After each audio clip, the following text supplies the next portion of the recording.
bizim dostumuz Lənkəranın en büyük ziyalılarından biri Mirhaşim Talışlı.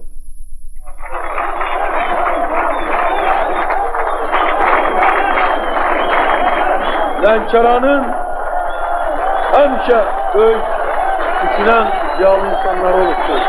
Ben bir defa televizya bakırdım, Lənkərandan veriliş verilirdi. Mirhaşim Talışlı tarih hakkında, geçmiş hakkında danışıklar aparırdı, söhbət aparırdı. Siz bunu yaxşı bilirsiniz. Ancak ben size deyim, ben o verilişe baştan ayağa baktım. Dikkatle baktım. Ne kadar ağıllı, ne kadar zekalı bir insandı. Ne kadar Azerbaycan'ı seven bir insandı. Ne kadar Azerbaycan'a sadakatli bir insandır. Ben size teşekkür ederim.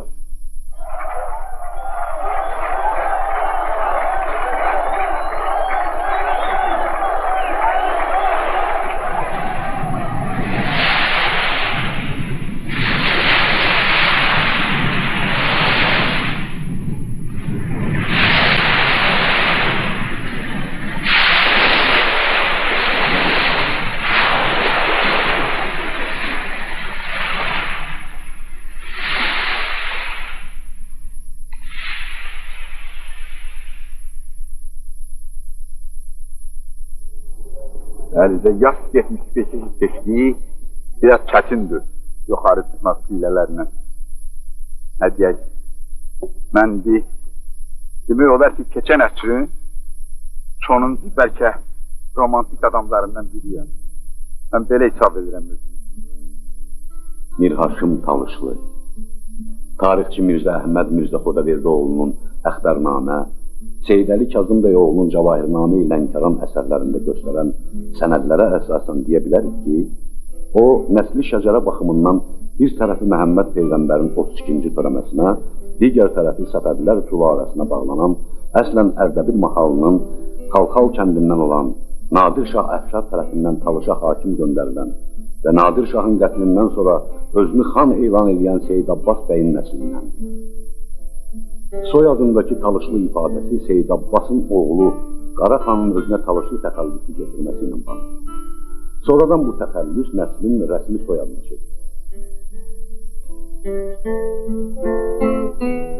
Mirhaşim müəllim mahalın ədəbi, etnografik irsinin, folklorunun toplanması və tədqiqi ilə məşğul. Klasik ədəbiyyatımızın say seçmə tədqiqatçılarından sayılan, həmçinin mahalın Mirzə İsmail Qasir, Mirzə İsa Xəyali, Molla Fəttah Səhvan, Mirzə Əziz kimi ədiblərinin irsinin tədqiqinə dair məqalələrin, Lənkəran şivələri qrupunda toponomik adlar, Şeyx Zahid Türbəsi elmi əsərlərinin Lənkəran tarixi etnografik soraq kitabının müəllifidir. Xalq şairi Bəxtiyar Vahabzadənin təbiri ilə desək, klasik şeirimizin tərrafı, müasir şeirimizin müştahı sayılan şair Mirhaşim Musafirin Dedim ki, Sözüm Qala kitabı poetik dəyərlər baxımından yüksək qiymətləndirilir.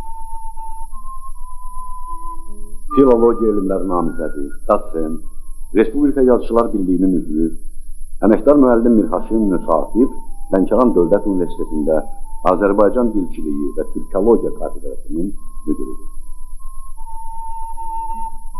Maraqlı, çılğın, həmsöhbət olan bu adam hər şey haqqında müfəssəl məlumat verməyi xoşlayır. Poeziya, ədəbi irsimiz, folklorla bağlı söhbətlərindən mənən zənginləşirsin. Şahidi olmadığı hadisəni 1813-cü il yanvarın 1-nə keçən gecə general Kotlyarevskinin Lənkəran qalasına hücumunu, başda Sadıq bəy olmaqla qalanın müdafiəçilərinin misilsiz şücaətini, Rusların xüsusi qəddarlıqla qalanı dağıtmasını, müdafiəçilərə divan tutmasını elə nəql edir ki, sən hadisənin canlı şahidinə çevrilirsən.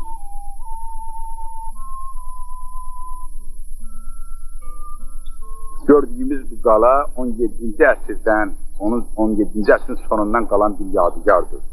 Hətta deyirlər, Nadir Şahın dövründən tikilən qaladır.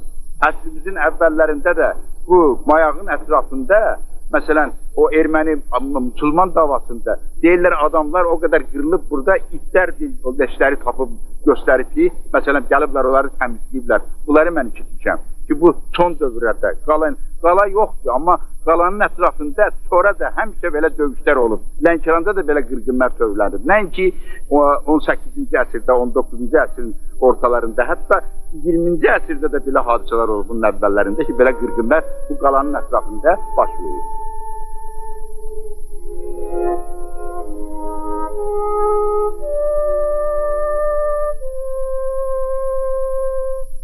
Bu gördüyümüz türmə də 17-ci əsrdən qalan yadigardır. Bu da mayaqla bir dövrdə tikilib, eyni zamanda Lənkəran qalasının bir səmti əgər buradan başlanırsa, bir səmti o mayaqda hamısı qalanın o divarlarını əhatə edirdi. Burada böyük divar olur, o divarlar da sökülür. O Katlerevskinin dövründəki gəndərə hücumlar olub, qala dağılıb, qalanın da qalıqlarını bəlkə 100 ilə qədər elə burada daşıyırdılar, dağıdı, aparırdılar. Bu türmə keçən belə dövrlərə qədər, bir yaxın dövrlərə qədər, Sovet dövründə də elə bu türmə idi. Burada çox söhbətlər olub, çox işlər olub. O repressiya illərində də səs soraq gəlirdi ki, burada elə adam incidirdilər, adam döyürdülər, səs soraq gəlirdi. Məsələn, vay, kivən səsləri içizilirdi, burada adam öldürürdülər də. Bunların binalarında son dövrlərdə ancaq, nə deyək, idarələri vardı bunun həyətində. Onlar kombinata verdilər. Burada Perefoldan müzistizab düzəldirdilər. Son vaxtlara qədər indi. Bəlkə indi də burada bəzən elə onların sərəncamında. Türməni indi bu saat türmə kimi daha istifadə eləmirlər. Buranı veriblər ölkəşünaslıq muzeyinin sərəncamına.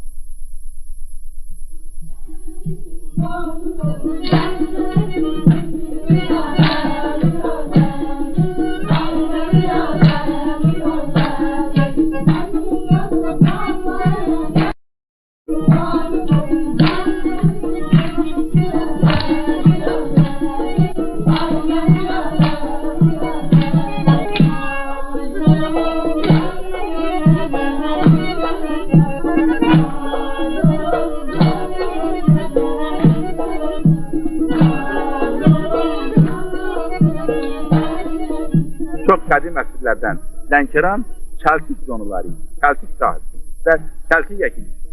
Çəltikin də canı sudan ibarətdir. Çox su ambarları vardı, lakin çatışmırdı. Bu dəryaçadan sonra istifadə elədilər. Onun məqsədi ilə, istifadə məqsədi ilə bu yarandı. Amma bəli, sonra bilir ki, Çəltikçilik ikinci dərəcəli bir sahəyə çevrildi. Burada başlandı, ümumi istifak bostanı yaratdılar Lənkəranda.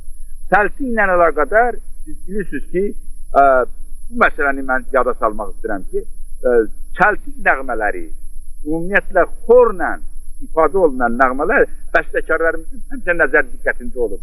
Məsələn, Müslüm Maqamayev 19-cu əsrin sonu, 20-ci əsrin əvvəllərində bura gəlib, bir müddət burada yaşayıb, burada işləyib, o Lənkəran mahnılarını yığıb, Adil Gəray bura gəlib nəğmələr yığmağa, Cangirovun, məsələn, bura xor nəğmələrini istifadə eləməyə götürüb aparıb və təxminən 100-ə qədər bizim Lənkəran musiqiçilərindən Daşdəmir Məmmədov vardı. Onunla birlikdə mən onun sözlərini tərtib elədim. Daşdəmir onun melodiyalarını yazdı, Akşin Əlizadəyə təqdim elədi.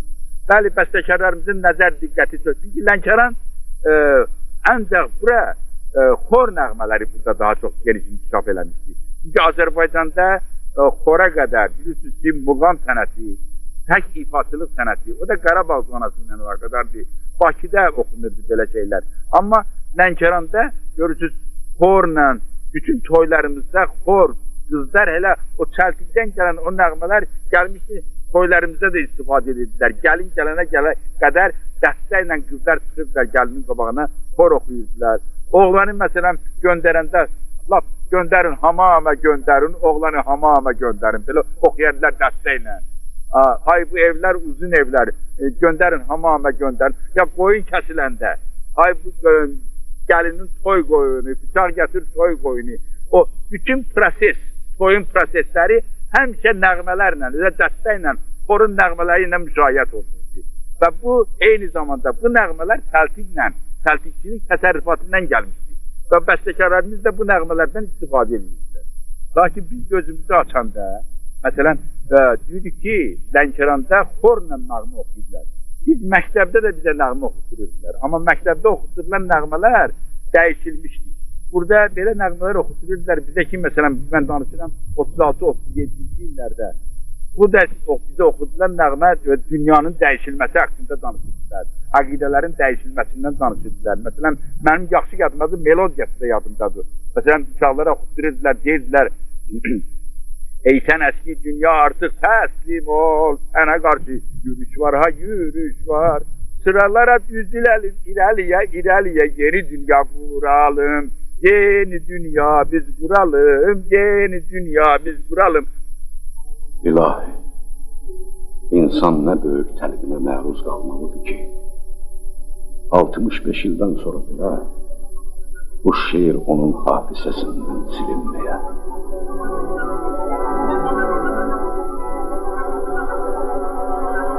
Bunun dalıyca müəllimlərimiz nə deyirdi? Uşaqlar, bax evinizdə nə qədər köhnə əsər görürsünüz, onları atın yerə. Bizim nəğmələrimiz də dəyişilməlidir. Bizim kitablarımız da dəyişilməlidir. Biz köhnəlikdən əl çəkməliyik. Təltiyin dəyişilməsi ilə təkcə təsərrüfatda dəyişiklik əmələ gəlməklə qurtarmadı. Bu cəmaatın, yəni bu regionun cəmaatının psixologiyasında böyük təsir əmələ gətirdi. Rəqslərimizə də təsir elədi. Melodiyalarımıza təsir elədi. Oyunlarımıza təsir elədi. Təbiətimizə, əqidəmizə təsir elədi. Bütün bu təltiyin yox olması. Keçmişdə Lənkəranın xandaylarından balıq tutardılar. Balıq tutardılar Lənkəranın arxlarından, xandaylarından şəhərdə də. İndi bunlar yoxdur. Çünki nə çəltik sahələri var, nə də oradan axan axlar var.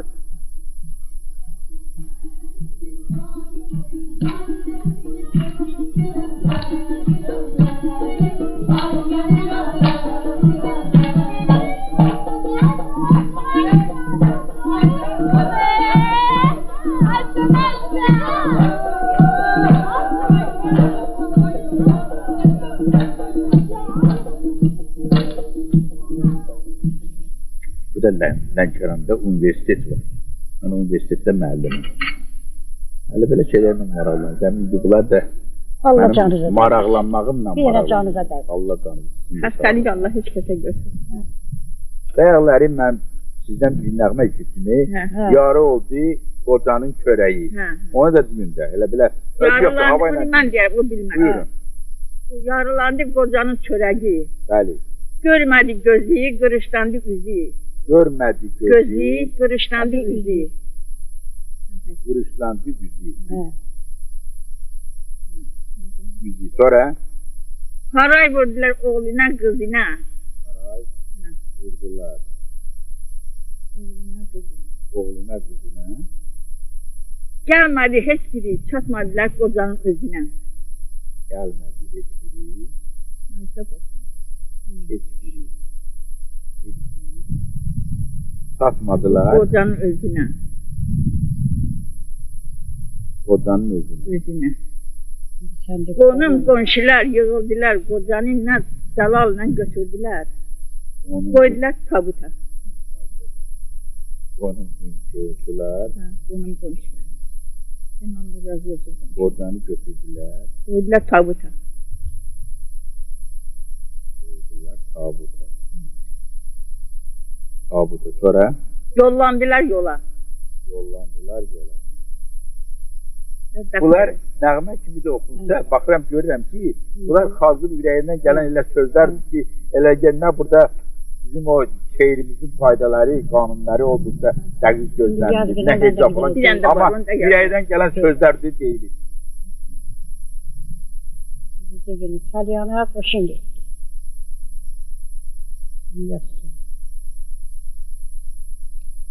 Salyana nə oldu? Salyana qoşun getdi. Salyana qoşun getdi. Sonra? Bilmədim nüşün getdi. Salyana qoşun getdi. Bilmədim nüşün getdi. Alandan bir-bir geçsə. Bilmədim nüşün getdi. Getdi. Bir-bir geçsə. Alandan bir-bir geçsə. Aləmdən bir-bir geçsə. Məndən biri qoşun.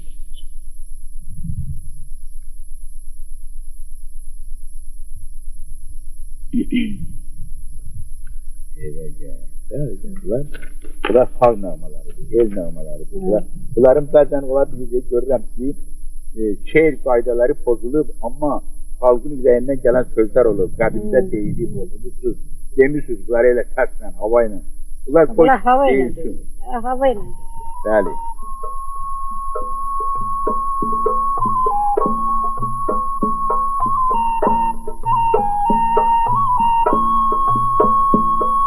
Mən ədəbi mühitimizlə həmişə maraqlanmışam. Keçmişimizlə maraqlanmışam, ədəbiyyatla maraqlanmışam. Maraqlana. Ağızlardan, dillərdən, evlərdən, qədim yazılardan əlimə düşənləri toplamışam. Ona görə də, məsələn, mən öyrənmişəm ki, Lənkəranda 19-cu əsrdə bir Fövzülfütaha məclisi olub. O Fövzülfütaha məclisi, məsələn, Qarabağın şairlər məclisinə, məclis ünslə, Şamaxının beyti səfatı ilə əlaqə saxlayıb, məktublaşıblar, şeirləşiblər, nəzirələr deyiblər. Bu ədəbi mühiti öyrənmək məni həmişə maraqlandırır. Öyrənə mən mətbuatda çıxış eləmişəm. Qəzetdə, jurnalda və eyni zamanda getdikcə mən bunu toplayıb elmi işə döndərmişəm. Lənkəran ədəbi mühiti elə təsadüfi yaranmayıb. Keçən əsrdən. Burada ədəbi mühit həmişə bağlı olub, incəliklə, sonra gözəl sənət sahibləri ilə. Məsələn, Lənkəran ədəbi mühitində 19-cu əsrdəki şairlər məclisində Nəzzar olub. Usta Məmməd Həsən Nəzzar, sonra Usta Hüseynqulu Şuri Dübəndüdüz ayaqqabı dikən. O yandan Mirəli xan, o yandan məsələn Səidəli Kazımbəyoğlu. Burada xan da olub, burada bəy də olub, ayaqqabı dikən də olub, Nəzzar da olub, usta da olub, Çarıqçı Məmmədqulu. Belə adamlar olub burada. O ədəbi mühitdə.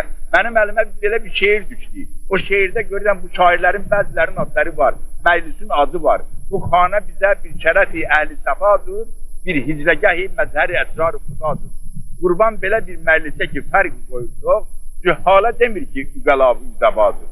Qasir, Səid, Aziz, Fəttah ilə Nəzzar, Sadiq, Əziz cümləsi Fövzülfütahadır.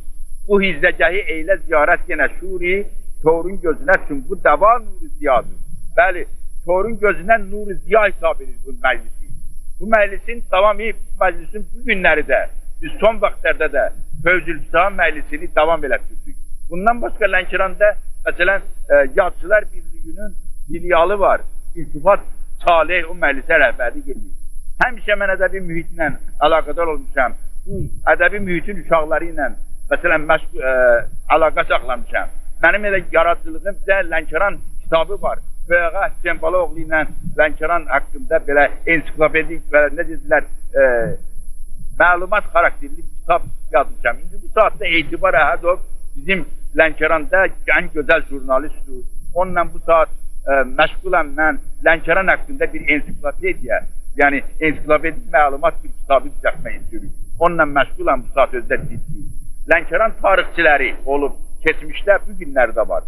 Məsələn, Səidəli və Kazımbəyoğlu'nun etnografik xarakterli Cavahirnamə Lənkəran kitabı çap olunur bu yaxınlarda. Bəli, bunların çap olunmasında bizim də müəyyən qədər fəaliyyətimiz olub ki, tapmışıq evlərdən, vermişik qoy bala çap olunsun. Mirzə Əhməd Mirzə Xudaverdioğlu'nun Əxbarnamə adlı bizim yerin tarixinə aid gözəl məlumatlar kitabı var ki, son zamanlarda çap olunub, nəşr olunmaqdadır, artırılmaqdadır, yayılmaqdadır.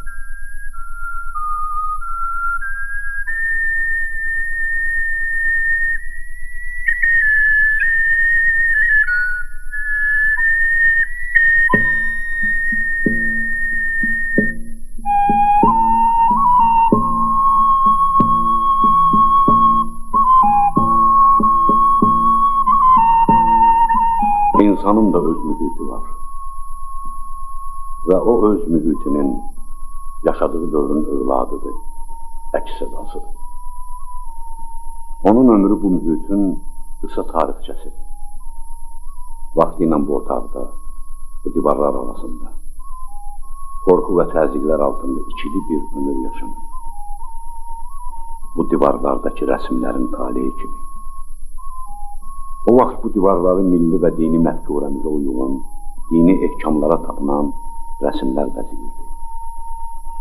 30-cu illərdə ev sahibinin aramsız soru-suallara, təzyiqlərə, fiziki və mənəvi sarsıntılara məruz qalması ucbatından bu rəsmlərlə əvəz edilir. Lakin mühitin xofu, təzadlı ikili dünya bu evdəkilərin iradəsini, ümidini, inamını sarsıtmıyor. Bu evdə o azad, kövrək, mənəvi ruh həmişə yaşayır. Milli və insani dəyərlərə sığınır və müqəddəs ocaqların şamı kimi sönmür, əbədi ziya saçır. Mühitin xofu isə indi yaddaşın məhkəməsində qalır.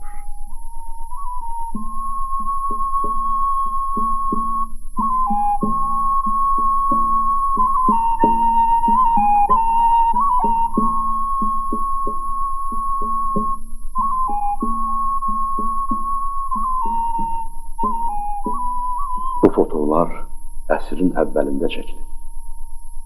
Əsrin ilk müdavimləridir. Üzlərində qürur, romantizm var. Baxışlarında elmə, biliyə, mədəniyyətə yiyələnmək əzmi duyulur.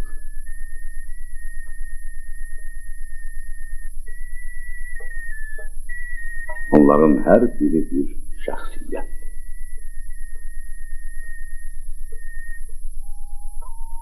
Bu isə əsrin ortalarıdır. Və bu uşaqlar robotlar yaradan fabrikanın yetirmələridir. Soyuq, laqeyd, müqəddəs kitabları, əlyazmaları yandırmaq, bastırmaq üçün hazırlanırlar. Faşizmin cücərtiləridirlər. Hər dövr insanı özünə uyğun tərbiyə edir. Lakin bütün dövrlərin bir tələbi var. İnsanın mənəvi bütövlüyünü yaratmaq. Bu uşaqlar əsrin son ilində məktəbə ayaq açanlardır. Kövrək, zərif, gələn əsrin müdavimləri. Üzlərində əsrin ortalarındakı xofdan əsər əlamət yoxdur. Ona görə ki, içlərində müqəddəs bir inam var. Və bu inamı 10 illərlə, əsrlərlə onlar üçün qoruyub saxlayan həyatın romantikləri var.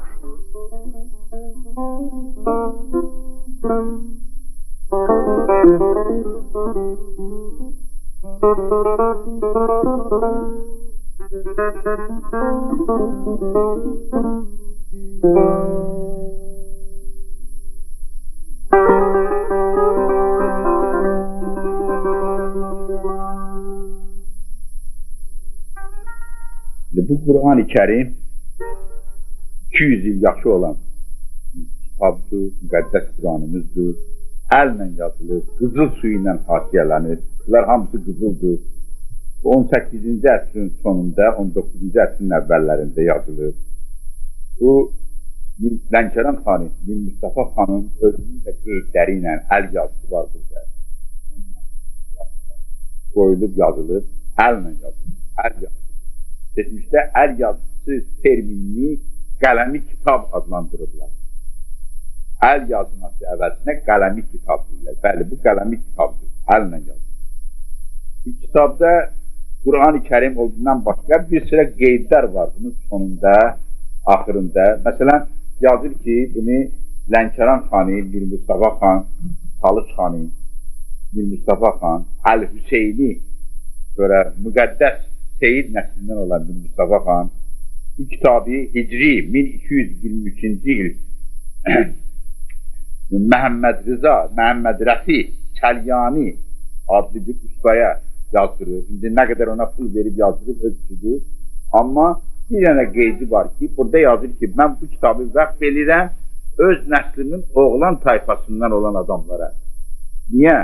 Qız tayfası, o da elə bizim tayfadır, amma o başqasına gedəcək, ərə gedəcək. O, istəyirəm ki, mən bu oğlan tayfamda qalsın.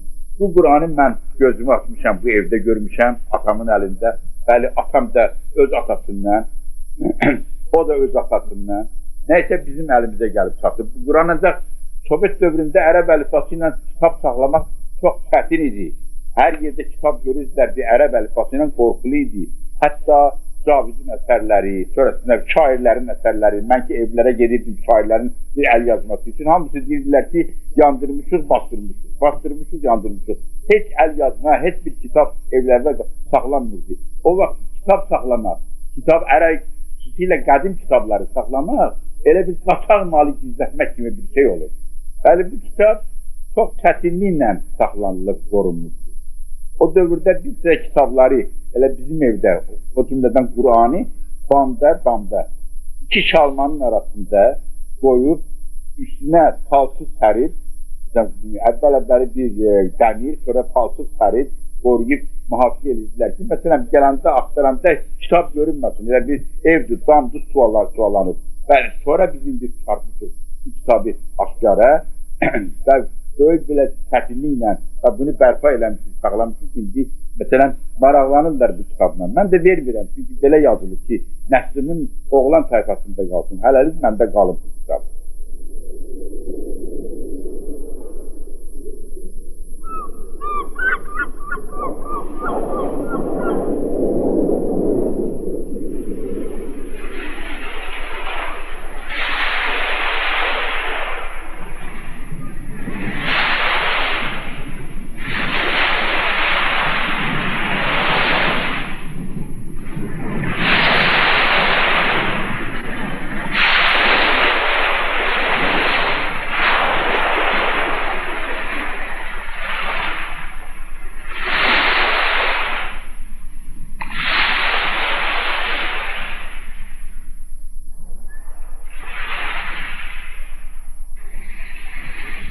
Lənkəranda olan balıqlar, mən bilmirəm Lənkəranda olduğum üçün digər xüsusilə təriflənir, başqa yerdə tutulan balıqlardan dadlı olur.